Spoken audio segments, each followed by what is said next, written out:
नमस्कार, जोहार। झारखंड का एकमात्र सरकारी न्यूज चैनल क्लीन न्यूज में आपका स्वागत है।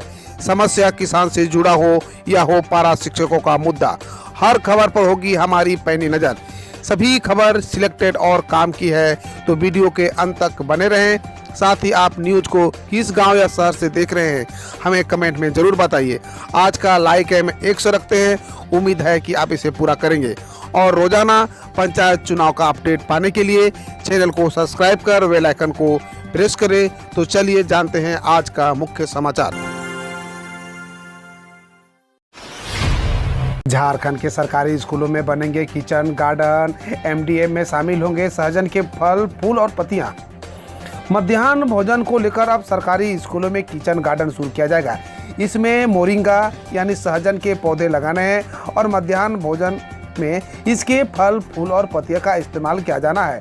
इस संबंध में झारखंड राज्य मध्याह्न भोजन प्राधिकरण निदेशक किरण कुमार पासी ने राज्य के उपायुक्त व जिला शिक्षा अधीक्षक को निर्देश जारी किया है। इसका कहना है कि मोरिंगा के पत्ते पौष्टिकता से भरपूर होते हैं। एमडीए में इसके फल, फूल और पत्तियों को शामिल करना है।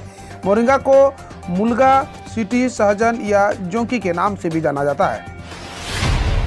झारखंड में पशु तस्करों का दुस्साहस, बाल बाल बचे थानेदार, 7 तस्कर अरेस्ट, 57 मवेशी जब्त। गुमला जिले के बिशुनपुर थाना के थानेदार सदानंद सिंह को पशु तस्करों ने गाड़ी से कुचलने का प्रयास किया, परंतु बाइक पर सवार थानेदार सड़क के किनारे हो गए, जिससे उनकी जान बची।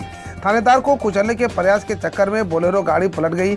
इसके बाद पुलिस ने बोलेरो में सवार 7 पशु तस्करों को गिरफ्तार कर लिया। इस दौरान ट्रक में ठूस कर ले जा रहे 57 मवेशियों को भी जब्त किया गया। थानेदार से सभी मवेशियों किसानों को भी बीच बांट दिया गया। वन महोत्सव में बोले सीएम हेमंत सोरेन, जंगलों के संरक्षण के लिए जारी करे टोल फ्री नंबर। झारखंड विधानसभा अध्यक्ष रविंद्रनाथ महतो एवं मुख्यमंत्री हेमंत सोरेन कल शुक्रवार को झारखंड विधानसभा परिसर में वन, पर्यावरण, जलवायु परिवर्तन विभाग द्वारा आयोजित 73वां राज्य व्यापी वन महोत्सव में शामिल हुए। इस अवसर पर मुख्यमंत्री हेमंत सोरेन ने कहा कि जंगलों में आग लगाने पर अविलंब उसकी सूचना आम व्यक्ति की वन विभाग के पदाधिकारियों को दे सके, इसके लिए वन विभाग टोल फ्री नंबर जारी करे। जंगलों में पेड़ कटाई से लेकर आग लगने तथा अन्य गतिविधियों की शिकायत लोग विभाग के पदाधिकारियों को कर सके, इसकी व्यवस्था सुनिश्चित की जाए। मुख्यमंत्री ने कहा कि वन संरक्षण के लिए मैन्युअली के साथ साथ तकनीकी का भी उपयोग करें। पेड़ है तभी जीवन है। देवघर एयरपोर्ट के बाद बोकारो और दुमका से भी जल्द उड़ेगी विमान, नागर विमानन मंत्री ने दिए संकेत। देवघर एयरपोर्ट से विमानों के उड़ान सेवा शुरू होने के बाद अब बोकारो और दुमका से भी विमानों की उड़ान सेवा जल्द शुरू होगी, ऐसा संकेत नागर विमानन मंत्री ज्योतिरादित्य सिंधिया ने दिया है। इस मामले में केंद्रीय मंत्री श्री सिंधिया ने राज्यसभा के पूर्व सदस्य अजय मारू को जानकारी देते हुए कहा कि बोकारो और दुमका एयरपोर्ट के लिए लाइसेंस देने का कार्य प्रगति पर है। झारखंड में ईडी की रिमांड में पूछताछ के दौरान पंकज मिश्रा बीमार पड़े, रिम्स में हुए भर्ती। झारखंड के मुख्यमंत्री हेमंत सोरेन के विधायक प्रतिनिधि पंकज मिश्रा रिमांड अवधि में प्रवर्तन निदेशालय यानी ईडी की टीम द्वारा पूछताछ के दौरान बीमार पड़ गए, जिसके बाद उन्हें कल रिम्स में भर्ती कराया गया। ईडी की विशेष अदालत ने पंकज मिश्रा को 1 अगस्त के लिए रिमांड पर लेकर पूछताछ की अनुमति दी थी। पंकज मिश्रा को 19 जुलाई को ईडी दफ्तर तलब किया गया था और करीब 8 घंटे से अधिक समय तक पूछताछ के बाद उन्हें गिरफ्तार कर लिया गया था। बोकारो में 1 अगस्त से मकान, जमीन और फ्लैट खरीदना होगा महंगा। बोकारो में मकान, जमीन और फ्लैट खरीदना 1 अगस्त से महंगा हो जाएगा। सरकार के निर्देश पर नए रेट से जमीन, मकान व फ्लैट का निबंधन होगा, जिस कारण शहरी क्षेत्र में न्यूनतम 10% और ग्रामीण क्षेत्र में 5% न्यूनतम दर बढ़ोतरी हो सकती है। उक्त जानकारी देते हुए जिला निबंधन पदाधिकारी बी पटेल ने कहा कि सरकारी ओर से अधिसूचना जारी होने के बाद रेट तय किया जाएगा। उन्होंने कहा कि वार्ड के सीमांकन के हिसाब से फेरबदल संभव है। शहरी क्षेत्र में प्रत्येक वर्ष और ग्रामीण क्षेत्र की दर 2 वर्ष पर मूल्यांकन किया जाएगा। रांची में 44 करोड़ की लागत से बनेगा वर्ल्ड ट्रेड सेंटर, जानिए क्या कुछ होगा खास। झारखंड में वर्ल्ड ट्रेड सेंटर की आधारशिला रख दी गई। रांची के कोर कैपिटल एरिया में मुख्यमंत्री हेमंत सोरेन ने इसका शिलान्यास किया। 3.45 एकड़ में बनने वाले इस वर्ल्ड ट्रेड सेंटर पर करीब 44 करोड़ 59 लाख रुपए खर्च होंगे। मुख्यमंत्री हेमंत सोरेन ने कहा कि नाम में ही उद्देश्य छुपा है। अब इस भवन के सहारे झारखंड के लोग और व्यवसाय का दायर देश दुनिया में स्थापित होगा। लगातार दूसरे दिन बिरसा मुंडा एयरपोर्ट को उड़ाने की मिली धमकी। राजधानी रांची स्थित बिरसा मुंडा एयरपोर्ट को शुक्रवार को दोबारा उड़ाने की धमकी दी गई। इस बार टेक्स्ट मैसेज के माध्यम से धमकी दी गई।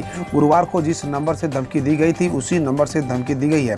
अज्ञात व्यक्ति ने एयरपोर्ट उड़ाने की धमकी दी, जिसके बाद तुरंत सुरक्षा एजेंसी और स्थानीय पुलिस हरकत में आ गई। CISF, स्थानीय पुलिस और हवाई अड्डा सुरक्षा दल ने पूरे हवाई अड्डे की जांच की है। अधिकारियों के मुताबिक यह फेक कॉल लग रहा है। पुलिस व जांच एजेंसी मामले की जांच में आगे चल रही है। BEO का आदेश मानने से इनकार। ग्रामीणों ने कहा शुक्रवार को ही रहेगा उर्दू स्कूलों में अवकाश। घाटशिला के प्रखंड के 3 उर्दू स्कूलों में शुक्रवार को खोलने को प्रखंड शिक्षा प्रसार पदाधिकारी BEO के मौखिक आदेश को स्थानीय ग्रामीणों ने मानने से इनकार किया। उनका कहना है कि इन स्कूलों में 100% अल्पसंख्यक समुदाय के बच्चे पढ़ते हैं। शुक्रवार को जुमे के दिन अवकाश की परंपरा भी वर्षों से चली आ रही है। इस परंपरा को आगे भी कायम रखने का निर्णय लिया गया है। इसके साथ ही स्कूल का नाम उर्दू में लिखने से हटाने के BEO के आदेश को भी ग्रामीणों ने मानने से इनकार कर दिया। इस मामले में स्थानीय जुगी सोल उर्दू उत्कृष्ट विद्यालय परिसर के ग्राम शिक्षा समिति की बैठक हुई। इसमें प्रबंधन समिति और पंचायत प्रतिनिधियों के अलावा ग्रामीण भी शामिल हुए। बैठक में निर्णय लिया गया है कि यह विद्यालय वर्ष 1936 से उर्दू विद्यालय के नाम से संचालित होते आ रही है। वर्तमान में इस विद्यालय में वर्ग 1 से 10 तक के बच्चों का पठन पाठन होता है। कुल 242 विद्यार्थी अध्ययनरत है। वर्ष 2012 में मध्य विद्यालय को उत्क्रमित करते हुए उच्च विद्यालय किया गया। इस विद्यालय में 100% अल्पसंख्यक बच्चे पढ़ते हैं। नियमानुसार शुरू से ही शुक्रवार को जुमा होने के कारण अवकाश रहता है, जबकि रविवार को कार्य दिवस रहता है। इसलिए सभी ग्रामवासियों ने निर्णय लिया है कि नियम पहले की ही तरह ही रहने दिया जाए। इसके लिए विद्यालय के नाम में उर्दू शब्द को भी रखा जाए। JBVNL की यूनाइटेड खातों की जानकारी अब वेबसाइट पर मिलेगी। निदेशक मंडली के निर्देश पर शुरू हुई पहल। JBVNL के गैर लेखा परीक्षित खातों की जानकारी अब निगम के वेबसाइट पर प्रकाशित की जाएगी। इसके लिए निगम मुख्यालय की ओर से IT विभाग का आदेश दिया गया है, जिसमें बताया गया है कि केंद्र सरकार की योजना RDSS स्कीम के तहत निगम के आय व्यय का ब्यौरा निगम के साइट पर प्रकाशित किया जाएगा। इसमें उन्हीं जानकारियों को निगम के वेबसाइट के जारी दिया जाएगा जो गैर लेखा परीक्षित हो, यानी इसकी ऑडिटिंग न होती हो। PM मोदी ने देश के पहले इंटरनेशनल बुलियन एक्सचेंज का गुजरात में किया शुभारंभ। प्रधानमंत्री नरेंद्र मोदी ने शुक्रवार को Gujarat international finance tech city यानी गिफ्ट सिटी में देश के पहले इंटरनेशनल बुलियन एक्सचेंज का शुभारंभ किया। प्रधानमंत्री ने इस दौरान कहा, भारत अब US, UK और सिंगापुर जैसे दुनिया के उन देशों की कतार में खड़ा हो रहा है जहां से ग्लोबल फाइनेंस की दिशा दी जाती है। भारतीय बॉक्सर शिव थापा ने कॉमनवेल्थ गेम्स 2022 में पाक के सुलेमान बलोच को हराया। 28 वर्षीय भारतीय बॉक्सर शिव थापा ने कॉमनवेल्थ गेम्स 2022 में शुक्रवार को पुरुषों के 63 किलोग्राम भार वर्ग में राउंड ऑफ 32 में पाकिस्तानी बॉक्सर सुलेमान बालोच को 5-0 से हरा दिया। कॉमनवेल्थ गेम्स 2022 में भारत का यह पहला बॉक्सिंग मुकाबला था। थापा का अगला मुकाबला रविवार को राउंड ऑफ 16 में रिच लिंस स्कॉटलैंड से होगा।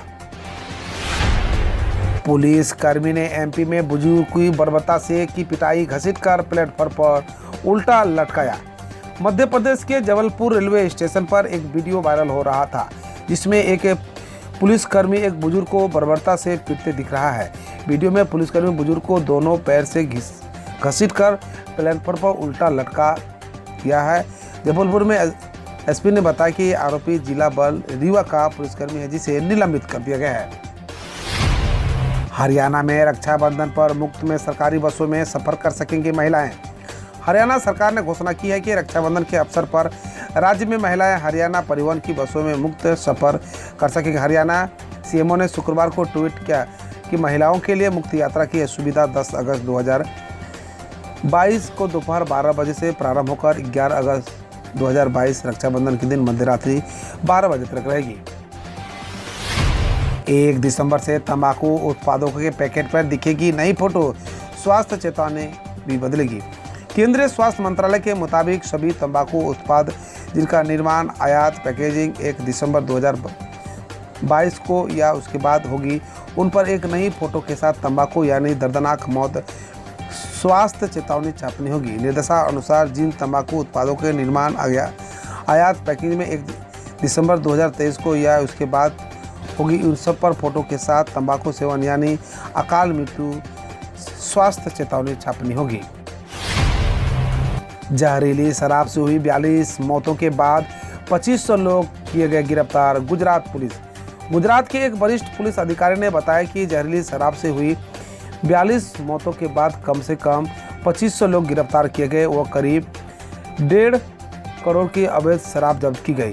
एडीजीपी नरसिम्हा कोमर ने बताया कि राज्यव्यापी अभियान के तहत देसी शराब बेचने को लेकर 3,971 केस दर्ज कर 2,405 आरोपी को गिरफ्तार किए गए हैं। एमपी में एक ही सिरिंज से 39 छात्रों को कोविड-19 वैक्सीन लगाने वाला शख्स हुआ गिरफ्तार। मध्य प्रदेश के सागर में एक ही सिरिंज का इस्तेमाल कर कथित तौर पर 39 छात्रों को कोविड-19 वैक्सीन की खुराक लगाने के मामले में जितेंद्र अहिवार नामक स्वास्थ्यकर्मी को गिरफ्तार कर लिया गया। एक अधिकारी ने बताया कि आरोपी एक निजी नर्सिंग कॉलेज का छात्र है जिसे टीकाकरण कार्यक्रम के लिए प्रशिक्षित किया गया था। बिगड़ती वित्तीय स्थिति के चलते आरबीआई ने यूपी के 2 सहकारी बैंकों पर लगाए कई प्रतिबंध।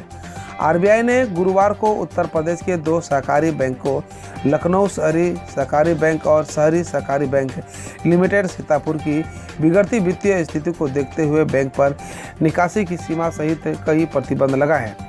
आरबीआई द्वारा जारी विज्ञप्ति के मुताबिक लखनऊ शहरी सहकारी बैंक के ग्राहक 30,000 व शहरी सहकारी बैंक लिमिटेड के ग्राहक 50,000। हम रोज ऐसे ही न्यूज लाते रहेंगे, तो यदि आपने अभी तक क्लीन न्यूज को सब्सक्राइब नहीं किया है तो पहले फटाफट सब्सक्राइब कर लें, साथ ही बेल आइकन को दबा दें ताकि कोई अपडेट मिस ना हो।